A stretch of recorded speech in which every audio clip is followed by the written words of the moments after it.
Суфист деген бул мындай да. Адамда дене бар. Тело. Адамда акыл бар, адамда жүрөк бар да. Үч нерсе толук болуп адам толук болот. Эгерде адамдын акылы жок болсо, аны галдир, жинди дейбиз, дөпөрөс дейбиз, адам эмес.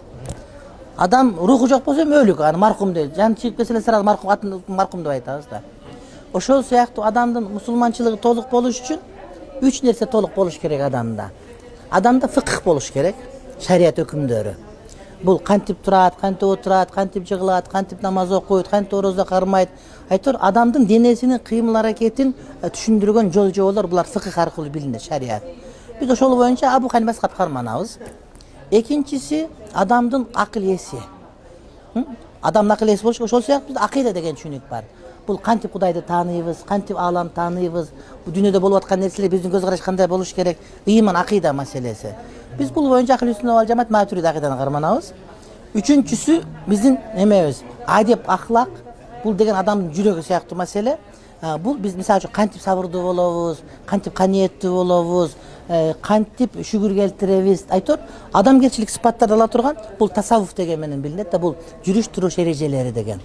Үч нерсе толук болгондо адамдын мусулманчылыгы көркөм болот. Адам көргөндө ыраазы боло турган болот. Үчөөнүн бирөө кемип калса, жана кемтиктей болуп тура берет да. Мисалы үчүн кээ бир мусулмандар көрөсүн, ошондой мусулман болгон келбейт да. Вроде бы жакшы эле мусулман, бирок андай анткени анда үчөөнүн бирөө кем. Үчөө баланс болгондо адам ошондой көркөнө чыгат да, аябайчы. Көрдүңөрбү? Кээде карасам бир мусулманда мактанчак башка болот, тасаввуф аз мында деген сөз да. Адеп ахлак мында, сүлүк, зухд жок деген сөз да. Бул түп ошол. Бирок азыр барып олтуруп тасаввуф деген ошондон сырткары өзүнүн немесин жоготуп туруп башка жака өтүп кетти да. Тасаввуф дегенде өзүнчө бир школа катары калыптанып, адамдардын акчасын жеш керек, урдаш керек, адамдар түшүнбөгөн жомокторду сүйлөш керек болуп, өзүнчө бир мындай школага айланып кеткен тасаввуф бул туура эмес тасаввуф. Негизги тасаввуф бул жакшы.